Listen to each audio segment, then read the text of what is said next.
Merci, chers conférenciers, d'avoir bien voulu répondre à notre appel. Merci aussi à la délégation qui vous accompagne. Nous souhaitons la bienvenue aussi à tous ces parents d'élèves qui sont là et aux chers invités. Je voudrais simplement camper mon propos en expliquant un tout petit peu les circonstances. Et je ne voudrais pas aller dans les détails pour donner un autre aperçu, mais surtout pour dire que vous étiez un produit de cette école, vous revenez à cette école, alors c'est un grand honneur pour nous et on en est très fiers, on en est très contents. Ce qui nous réunit aujourd'hui, c'est pratiquement le début des journées d'excellence. Et nous avons voulu profiter de ces journées d'excellence pour lancer un appel fort à la communauté. Parce que la communauté est détentrice de l'école. Maintenant, l'école n'est plus l'apanage du maître et des directeurs, mais c'est l'école de la communauté, par la communauté et pour la communauté. Et il serait bien que cette communauté sache ce à quoi on l'appelle. Et apparemment, depuis quelques années, on voit que cette communauté ne répond pas.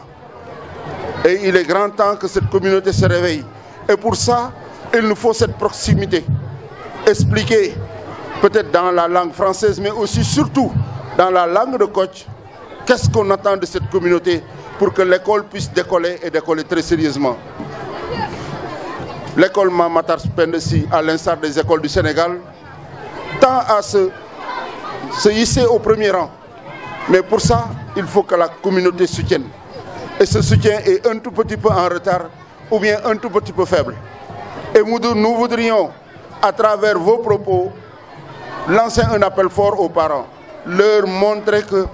c'est à vous de tenir cette école, c'est à vous de faire l'école, c'est à vous d'amener l'école là où vous voulez parce que c'est votre école. Et que nous,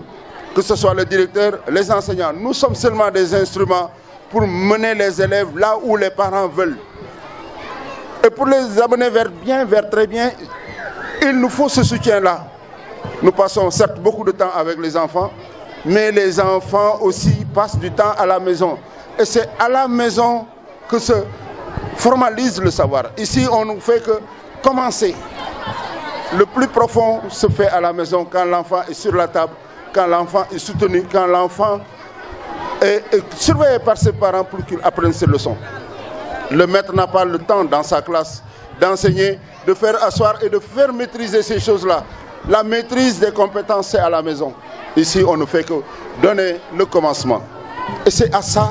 que nous appelons les parents. Et nous voudrions que ce message passe pour que chacun puisse savoir qu'est-ce qu'il attend envers son fils. Olof dinay wax nak gone la wante tamit nawle la. Donc suñu bëggé am dara ci ñom tay lañ koy commencer ji. Té buñ ko bëggé ji, il faut que ñu jox leen lépp li nga xamné dañ ko yellol. Tay xamuñu dara. Mais buñ leen woné ni jóge nga école togal jang li daf la war ba paré wajur bi dugal loxom ci jang xalé yi yaakar nañu bu ëllëgé danañ am lañu bëggoon wala ñu am lu sut suñu njort té ci lolu nak lañuy woté mo taxone ñu tan la né la kay waxtaan ak askan bi parce que jàngale kat nga jaar nga ci école bi parent d'élève nga bu weesoo lolu tamit ci bir njàng bi yaa nga ci am ay jéego nan nga def bo togon grand place di fo wala di doxantu monté xeyna di nga am li ngay am mais dana am luy dess bu fekkee nag moo ngi yokk di dem machallah yàlla na yàlla xeb dolli c'est parce que toog nga gëstu boobu la ñu bëgg tey nga wool ñu parents yi ñu téye seen doom ñu toog di gëstu xoolaat leçon yi mun a jëm kanam et ñu ngi rafetlu teewaayu ñëpp ñu fi nekk di leen wax ni wax dëgg yàlla kontaan nañu lool ci seen teewaay di leen jaajëfal yéen ñëpp di leen dalal ak jàmm jërë ngeen jëf. jublu rek dañuy dem ci askan wi te bu ñuy dem ci askan wi yaakaar naa suñu premier collaborateur c'est le CGE dinañ soxla tey mu sànni ci quelques kàddu rek waaye balaa muy yëkkati ay kàddu dañuy ñaan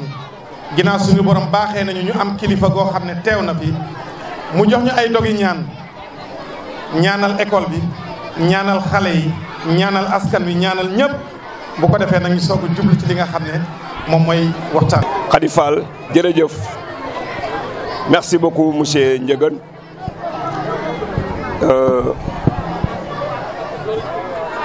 A'udhu billahi minash shaitanir rajim.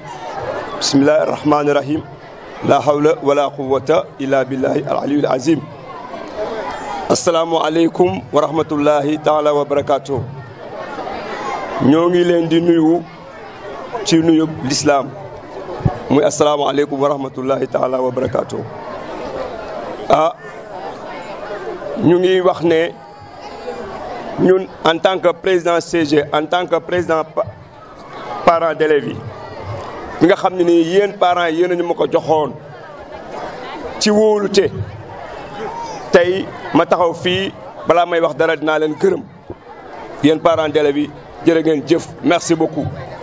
parce que aussi ñëw ay nit xool la tànn la ne la yaa ñu doy yombut dama ni kon jërë ngeen jëf ci tànn bi ngeen ma tànn ne yéen a ma doyloo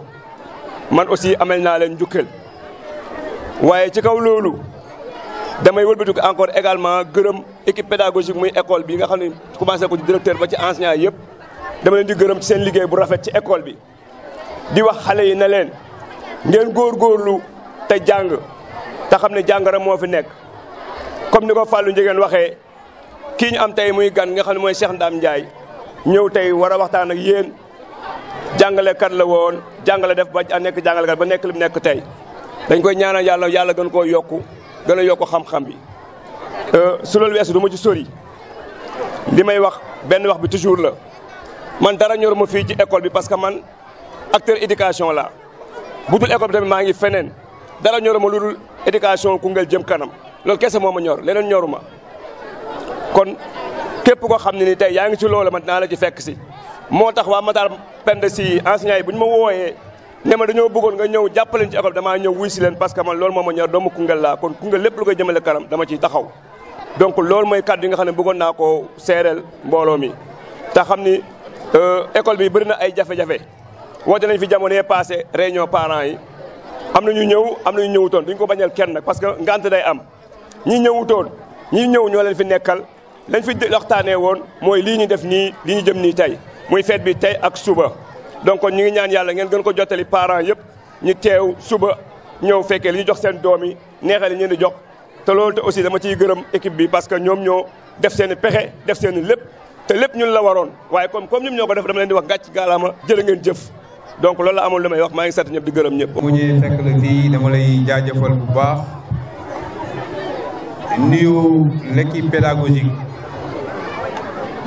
bi nga xam ne Maurice Coly moo ko jiite. Mame Matar Penda Sy tey bu ñuy wax dañuy màggal doomu aadama am naa njort ne xañ na màggal nañ ma tey si sama jëmm ju xeebu ji waaye mbir moo gis am nañu ko jiite ñi jiite njàng mi mooy gannaaw bu ñu jógee ci le président de la république le premier ministre le ministre de l'éducation nationale dañuy wàcc fi nga xam ne mooy régional bi muy IA muy inspection d'académie de la région de Kaffrine nuyu l'inspection de l'éducation et de la formation bi nga xam ne moo fi nekkoon par intérimaire muy Ousseynou Sow waaye nuyu ki nga xam ne moom lañ ci affecté bees muy monsieur Ibrahima Konaté parce que nag boo demee ci mbir il faut ñi ko jiite nga màggal leen nuyoo boobu nag ñu ngi koy jël teg ko ci loxo Maurice Coly mu jottali ko sunu kilifa yooyu nga xam ñoo nekk ci département bi ci wàllu njàngale kon maa ngi nuyu parents d'élèves fi teew yëpp monsieur le directeur je pense que cérémonie bi buñ ko arrêté woon sax yaakaar naa ne réussir na ba pare parce que ay frères ak ay sœurs ay collègues ay camarades ay grands frères ñoo jël mbir jox ko seen frère seen xarit mu ñàkk xam-xam lool mais ngeen doyloo ko kon vraiment maa ngi leen di sant bu baax Maguette Sène ak Kabou Diagne yéen ñi nga xam ñeenay mag ci xale yi ñi fi nekk ci équipe pédagogique di nuyu sama délégation jël nuyoo bi teg ko ci loxo ñaar kenn rek muy Diafara ak Aliou Sall ñi ma àndal nag tey yaakaar na am na ñoo xam ne tey suba sax laa leen ko wax am na ñoo xam ne démb ci guddi kon maa ngi leen di nuyu Diafara laay jël nuyoo bi ak Aliou Sall teg ko seen loxo li tax ma andi leen nag xañ na da ngeen ko comprendre ñoom après dinañ génne yeneen parce que bëgg naa bu ñu jógee fii mu nekk un déclic pour l'école 2 moo tax ñii ma boole leen ñu jiital leen parce que nit li mu moom jox ko ci domaine bu mu nekk démb bi wax ak man Diafara tombé na mi ngi wax ak ay France en ligne di wax ak man di wax ak ñoom ci mbirum éducation pour Koungheul kon looloo tax mooy wax loolu kon je salue toute ma délégation su ma soxna nag si jigéen ñi moom laa jël nuyoo teg ko ci loxoom rek mu wasaareel ma ko jigéen ñi ñu àndal la presse maa ngi def face ak ñoom man ak ñoom lundi ak mardi la benn jour doxal suñu diggante ñoom it ñu comprendre ko kon merci beaucoup Firi Info ak xibaaru Bambouk bi fi teew bi nga xam ne ñëw na ak Bambouk Info bi nga xam ne bàyyi topp la ñu yebal mu nekk koo xam ne ci kër gi lay liggéey kon thème bi ñu jox duñ ci guddal dañuy wax ne communauté au sein de l'école wala ñuy waxaat l'engagement communautaire ma bëgg élèves yi ñu déglu nag ndax li may wax su ma paree dinaa laajte question boo xam ne ku ko trouvé di nga am junni ci li may wax su ma paree dinaa poser question ci li may wax ku ko trouvé di nga am junni bala ngaa ñibbi kon ku dégluwul doo xam li may wax te boobaa doo trouvé question bi Maguette Sène loolu leer na su ma paree dinaa mettre sur la table enveloppe 5000 francs ku tontu ci laaj bi may laaj ci li ma wax fii ma jox la 5000 bi nga yóbbaale ko kon kooku ku dégluwul mënoo xam li may wax kon implication de la communauté au sein de l'école l'engagement communautaire ma tënk ko rek dëxañ ko ci ay plan de conférence wala plan d'échange jël introduction bi ñëw indi les composantes de la communauté et leur forme d'implication au sein de l'école ñëw wax ci composantes yi di wax ci les formes d'implication et rôle de la communauté wax ci bénéfice de l'implication de la communauté résultat positif yi nga xam ne implication de la communauté moom lay indi ci école bi mais wax aussi ci jafe-jafe yi mooy les obstacles su ma paree ma proposer des pistes de solution su ma paree ma conclure ko parce que dama tënk ndax li ñu war a waxtaanee ku nekk xaj na ci après kon ci forme boobu laa bëgg a def débat bi ci introduction bi nag mooy ubbite gu njëkk gi comme élèves yi ñu ngi déglu pour question bi may laajte bu ma paree l'école peut être considérée comme un milieu d'acquisition de connaissances de savoir-être savoir-faire et savoir-vivre école nekk na loo xam ne milieu boo xam ne la béréb boo xam ne la dañ fay jëlee xam-xam ci nekkin ci doxalin ci waxin ci lépp mais ma ne c'est encore un temple du savoir où les facilitateurs communément appelés enseignants aident l'apprenant à acquérir une promotion sociale pouvant lui permettre de servir sa communauté et son pays béréb boo xam ne la jàngalekat yi fa nekk di yombalkat dinañ dimbale xale yi nga xam ne ñoo fay ñëw di ur xam-xam pour seen talaata daqal leen seen altine ñu gën a avancer am xam-xam ba mën a yegg foo xam ne dinañ jëriñ seen réew jëriñ seen i waajur. Elle est aussi au plan formel le lieu de reproduction sociale foo xam ne la nit ki mën na fa dem ñu gën ko defaraat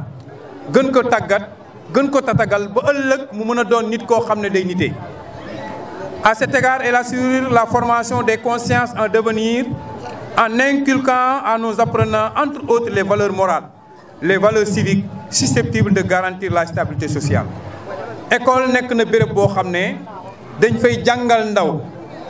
nu muy yaroo nu muy amee jikko yu baax nu muy amee xam-xam nu muy joxe respect kilifaam nu muy nekkee ci biir société am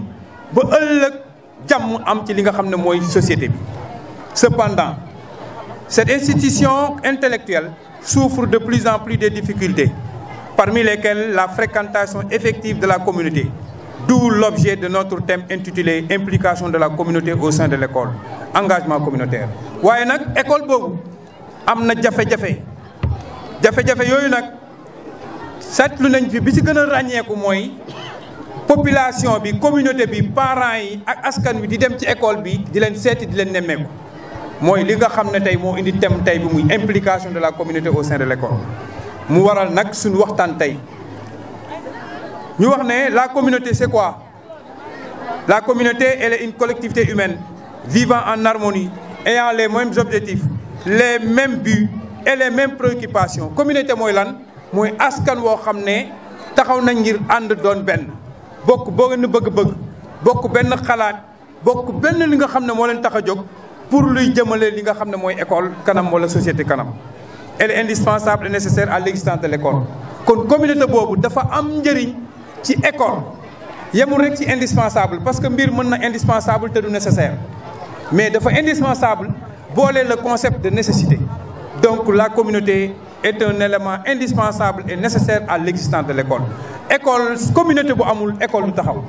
parce que boo bëggee ubbi école fii ci gannaaw satadoo bi nga ne dañuy ubbi école il faut que ay nit ñooy jóg ñu am seeni doom ay waajur taxaw bind ay liste ne bëgg nañ taxawal école dem ca inspection ba ñu ñaan ay enseignants état bi indil leen enseignants ñu taxawal école bi kon loolu communauté moom mooy taxawal li nga xam ne mooy école kon communauté dafa indispensable ba pare nécessaire ci li nga xam ne mooy école. Dès lors, il conviendrait de s'interroger sur une problématique. Quelle place et quel rôle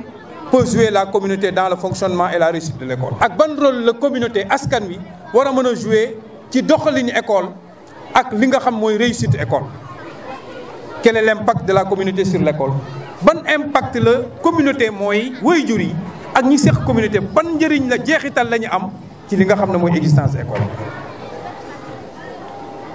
Eu égard du plan proposé, nous verrons successivement les différentes parties,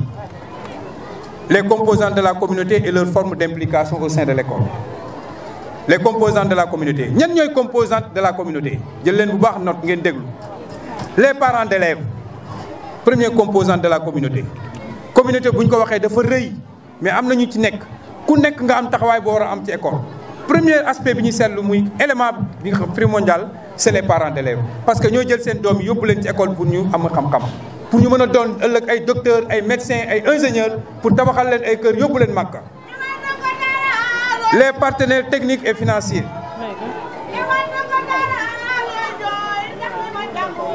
Locale, les anciens élèves, les artisans et professionnels, la diaspora, les collectivités locales, la société civile, la curé et les imams, les syndicats d'enseignants, les autorités décentralisées et services techniques. Voilà en gros la composition de la communauté. Et j'en passe. Les formes d'implication et le rôle. Donc communauté boobu ku nekk am na noo war a doxee ci biir école bi. Les parents d'élèves en ce qui les concerne, suivi et contrôle scolaire. Waajur yi dañu war a topp élèves yi di leen suivre seen jàng.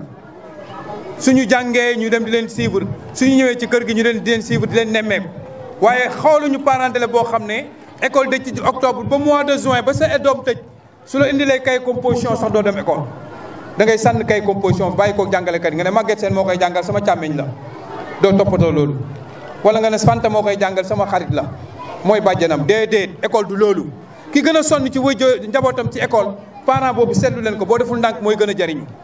surtout jamono ji ñu nekk jamono bu njëkk ba sax xale yi dañuy ragaloon jàngalekat yi ba buñ leen gisee di daw mais jamono jii nii si la suivre wala gën a am parents yi si lañ war a gën a topp seen élèves yi pour ñu mën a taxaw ci taxawaay bu mu ci ayib. Alors loolu la ñu war a def ñoom association locale yi mooy ASC yi association des mères d'enfants bàjjanu gox yi GIE yi GPF yi OCB yi investissement humain war nañ ko mën def les ASC jàppale école yi. La garantie de la nutrition des apprenants tey parents d'élèves yi jigéen ñi mën nañ organiser wu ñu mel ñoo am si sa fay am nañ fi élèves yu ndaw CI ñu ngi doog a dugg xale yi vulnérable lañ CI am na ñoo xam ne dañu am problème mu lekk am problème mu naan récréation ñu bëgg a ndékki duñ mën a ndékki ñu gis association des mères d'enfants ñu organiser wu ñëw ci école bi defar benn ndékki ne tey kat dañ ko indil xale yu ndaw yi nga xam ne dañu am jafe-jafe pour ndékki ñu jàppale leen ko wala ñu jënd ay mburu jox leen. Donc mais association des mères d'enfants dañu am rôle bu rëy bu ñu war a jouer par rapport à l'école war nañu def li nga xam ne moom la ñuy wax jàppale xale yi mais état civil des enfants aussi état civil foofu naaj taxaw xale yi ñëw école te amuñu kayitu juddu dafa bari jàngalekat yi dañuy sonn mel ni ay papa ak ay bàjjan ak ay yaay buñ demee ba semb dew ñu topp di daw ci kayit xale yi nan lañ koy amee alors que sa doom bu juddoo depuis ci hôpital ba centre de santé bi da nga ko war a topp mu am kayitu juddu ndax xale bu amul kayitu juddu mook bàyyi mayi ñoo yem kon nag état civil dafa am solo ci li nga xam mooy dundu doomu aadama appui financier et matériel donc ñooñu war nañ ko def mais les leaders communautaires ñu créé li ñu wax ay projets éducatifs créer li ñuy wax ay infrastructures ay côté sécurité côté hygiène leader communautaire yi war nañ mën a jàppale l'école ci loolu. les anciens élèves étudiants yi promotion yi comme ñun anciens élèves yi ñëwoon fii di def ay construction di def ay appui di defar ay courant ci école bi war nañ ci mën a jàpp. organisation des cours de vacances des rendez-vous de l'excellence comme lu mel nii tey appui en manuel pédagogique sensibilisation. Artisans et professionnels intervenir sur les constructions et les réhabilitations des écoles tey bu ñu waxee artisans yi te école war na créer benn équipe boo xam ne c'est des menuisiers c'est des maçons en identifiant à travers les élèves dans la classe kan moo papaam maçon mu ne man la kan moo papaam menuisier parce que xale li papaam doon da koy bëgg fierté lay doon ci moom ah sama papa maçon la ngeen jël note sama papa menuisier la ngeen jël note sama papa mécanicien la ngeen jël note. bu demee ba nga xam ne war nañ defar ay table banc vous faites appel à ces parents là pour leur dire que vos enfants sont là te ñoom kat dañu war a jàng seen table banc am na jafe-jafe donc ñu créer benn collectif boo xam ne c'est le collectif des artisans pour l'école Mame Makhtar Penda Sy ñu impliqué leen ci c'est difficile mais on va essayer de mettre en place.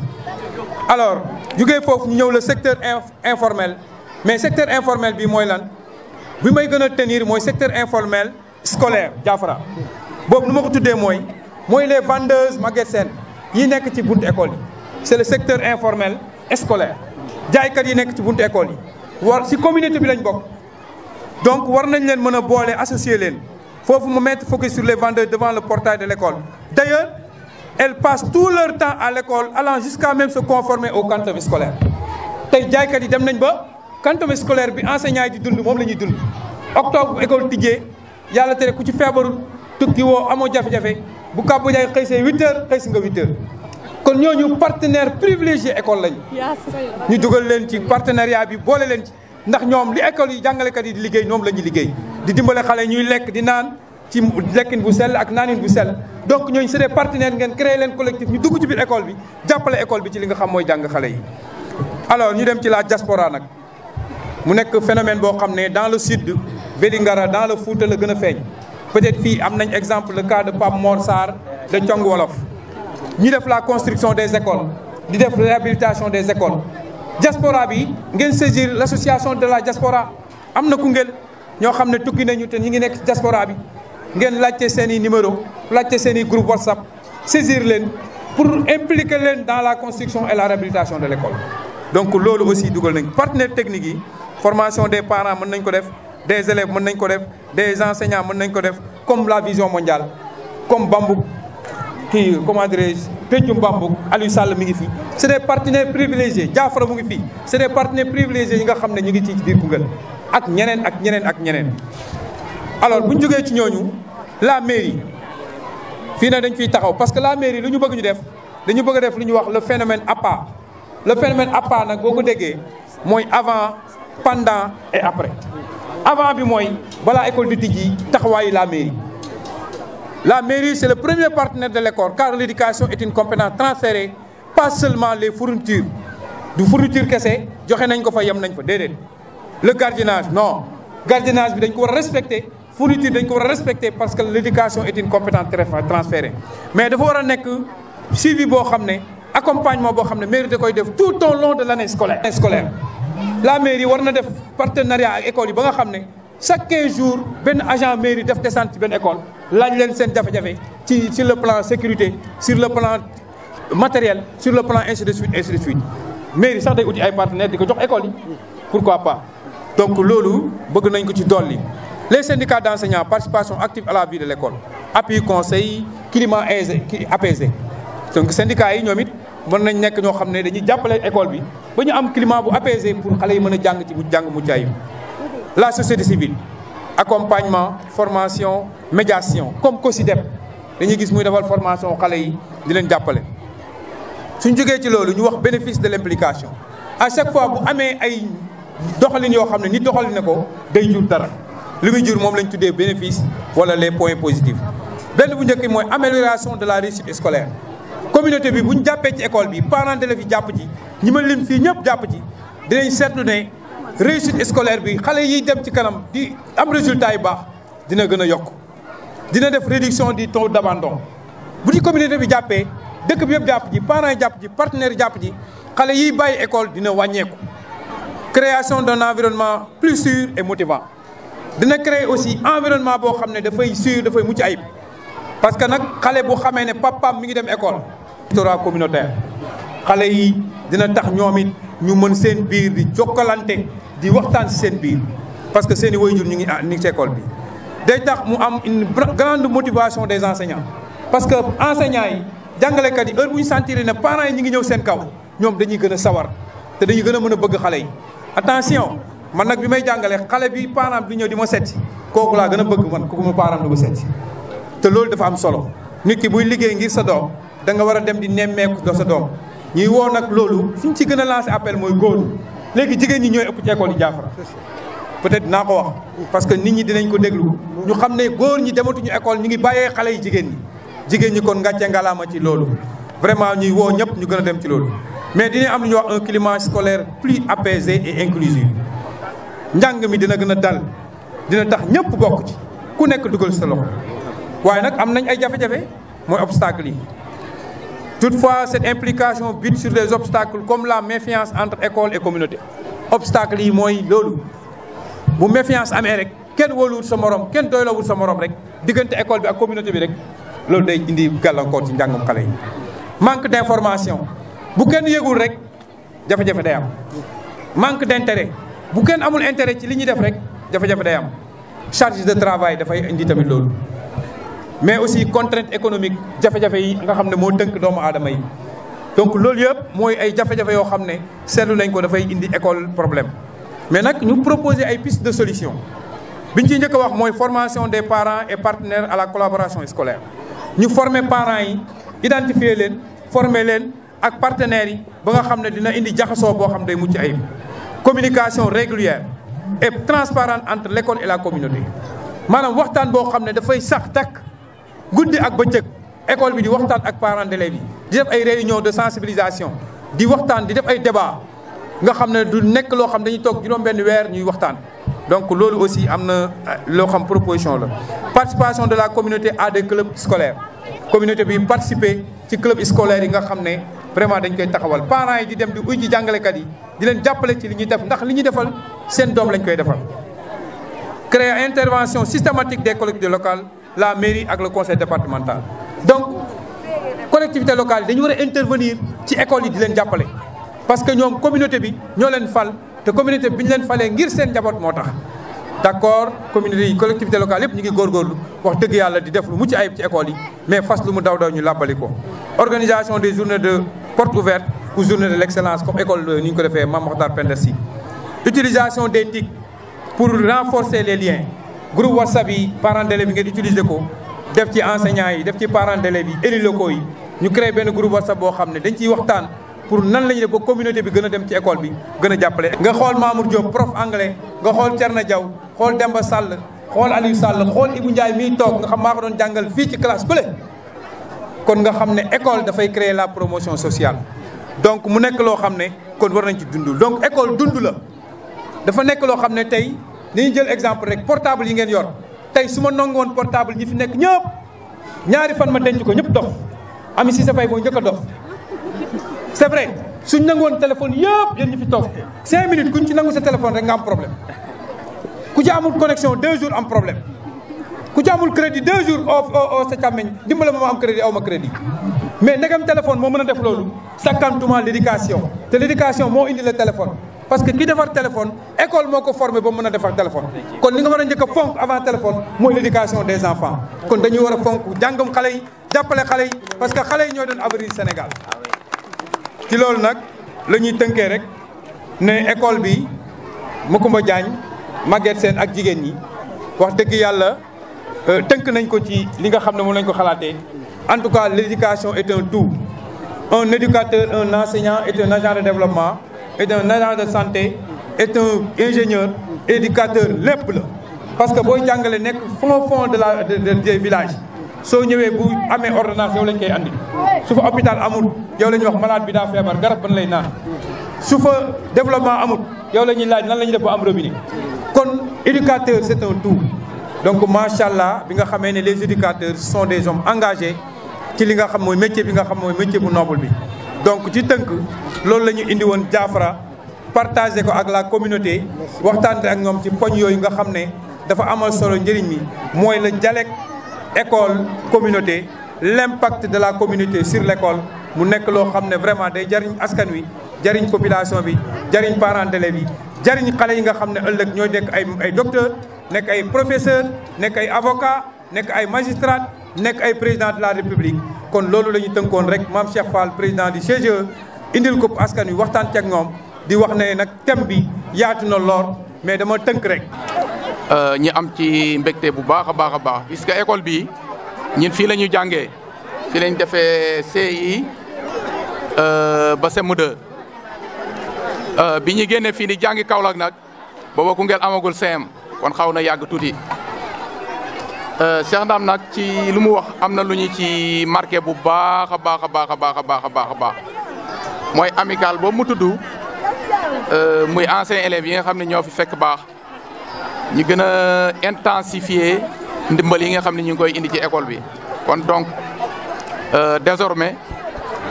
man danaa leen rejoindre ci amical boobu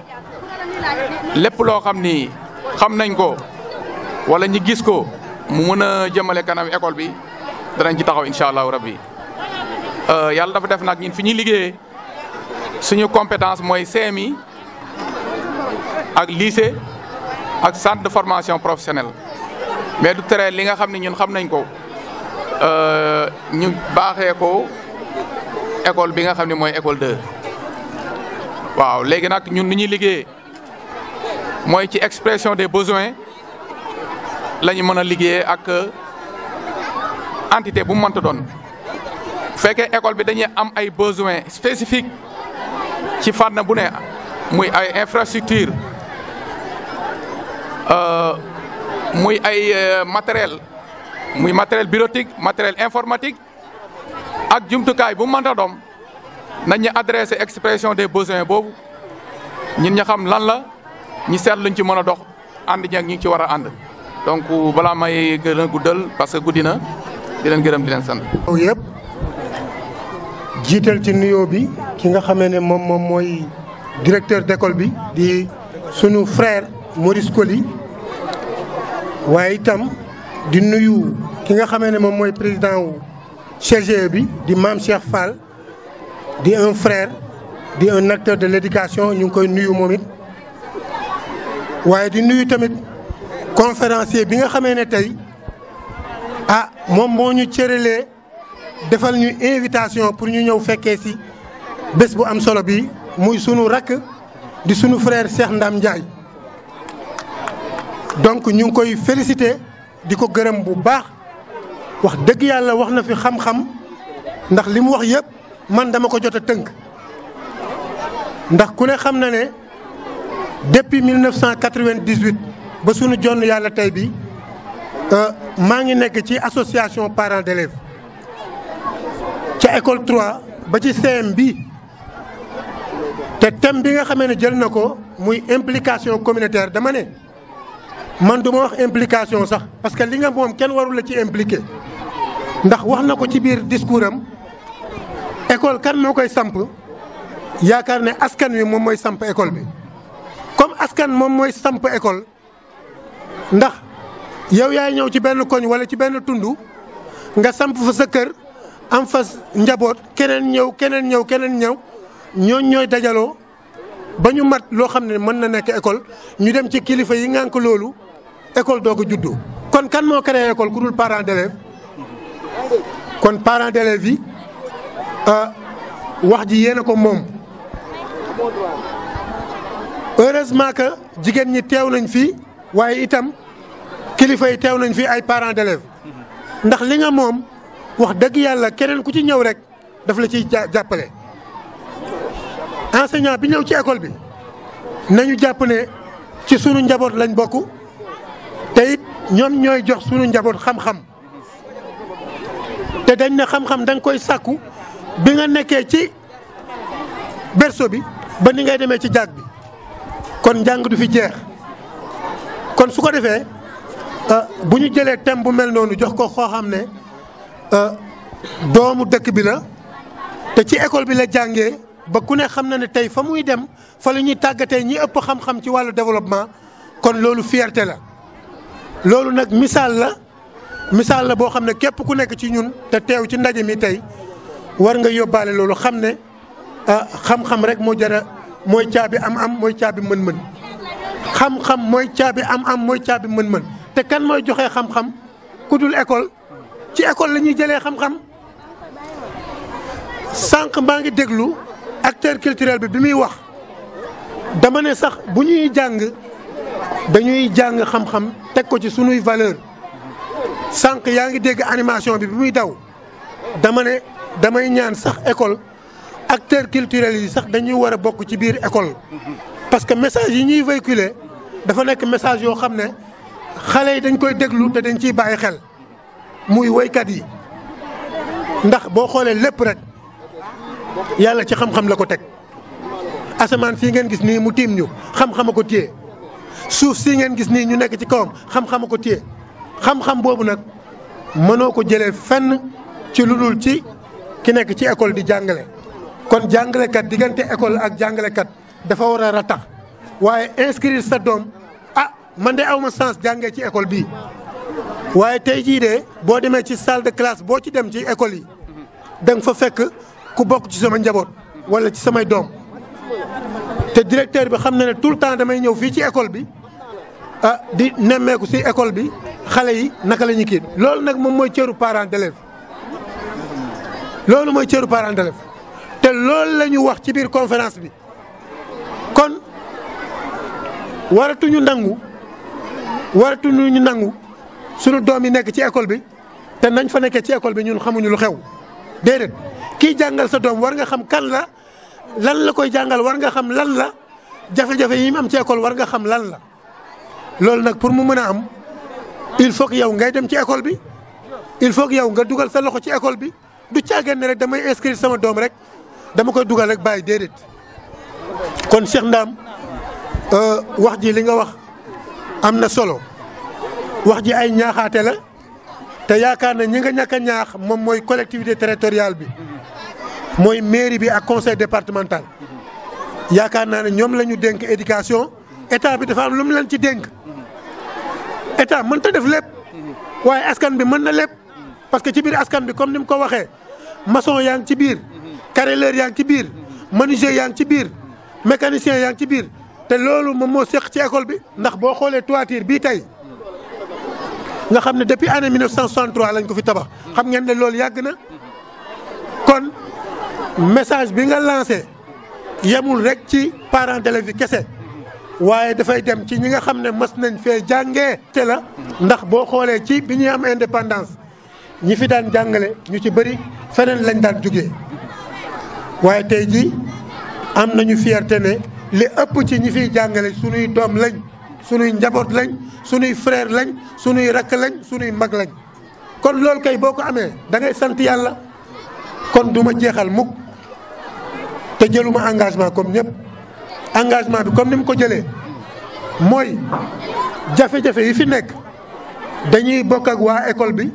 ñu toog waxtaane ko tënk ko ci ay projet maanaam ay mébét ñu xool fi ñu yàlla may ak xamaale yi ñu am ñu mën a fexe a jël loolu jébbal leen ko ndax kat alal ji fi mu nekk xam nañ ko te war nañ koo mën a indi mu ñëw war nañ koo mën a indi mu ñëw jëriñ sunu dëkk loolu nag pour mun ma am implication ñëpp kon ci loolu ngeen ñu ñaax comme ni ko Aliou waxee yaakaar naa ne ñun ci li ñu am ci wàllu xam-xam mën nañ ko indi ànd ak comité de gestion bi waaye ànd ak direction bi ànd ak ñoom gunge leen ñu defar loo xam ne jafe-jafe yi fi nekk danañ ko mën a def ndax gis ngeen ne fii nii ni mu mel ni ci buntu nawet bi te nawet baa ngi jub si loolu tey jàpp leen ne man en tant que conseil municipal dinaa ko yeggee mairie ci biir conseil municipal bi dinañ ko défendre waaye amit toit yi nga xamee ne am na yàqu-yàqu danañ ci def suñ kéemtulaay kàttan encore une fois duñu jeexal mukk te gërëmuñu soxna yi jigéen ñi soxna yi ñu àndal ci bés bi waaye tamit soxna yi ñu fi fekk ñu ngi leen di gërëm di leen sant di leen wax ne noonu la école bu wootee na parents yi wuyu ji parce que parents yi ñoom ñoo moom école waroo xaal sax ñu lay woo mais da nga war a ñëw kon Cheikh ñu ngi lay gërëm di la sant di gërëm jàngalekat yi kenn mënu leen fay état bi lim leen di fay fayul leen de état bi fayul leen ñu ngi gis ne ñu ngi leen yoreel ay indemnité war leen ko fayuñ leen waaye jàpp leen ne parents yi luñ ci mën rek danañ leen ñaanal danañ leen taxaw li ngeen war a am yëpp da ngeen ko am ndax li ngeen di def jaamu yàlla la ku leen fay da ngeen liggéey ku leen fayul da ngeen liggéey kon loolu comprendre ngeen. waruñ ko tuutal ndaxte ki nga xam ne dangaa dugg école xamoo dara mu def la tout ba ngay wax A B C kooku amoo fayam donc yéen jàngalekat yi gàcce ngaalaam waaye tamit di wax tuuti rek ci ki nga xamante ni moo toog nii sama wet defe naa ñi bokk même famille certaines sax ñu ngi may laaj ndaxte monsieur Ndiaye sa papa la ma ne leen waa mën naa nekk ndaxte njaayeen gi moo tax defe naa ne bépp élève boo xamante ni mu ngi ci école bi war nga tirer exemple boobu monsieur Ndiaye mu nekk professeur boo xamante ni dama koy wax souvent ku jaaru ci moom amoo sens précis comme jàngalut ku ne amoo sens waaw parce que nekk na benn professeur boo xamante ni bépp foo xam ne daf fay jaar pour élève bi comprendre daf fay jaar ngir nga comprendre li nga xam ne moom la lay jox très simplement da ngay comprendre doo sori fenn donc ñu di ko ñaanal carrière am lépp loo xam ne mu ngi ko ci bëgg moom monsieur Ndiaye yàlla defal ko ko musal la ci seytaane yàlla bu la cat jiitu ci li nga xamante ni moom nga bëgg asalaamaaleykum wa rahmatullah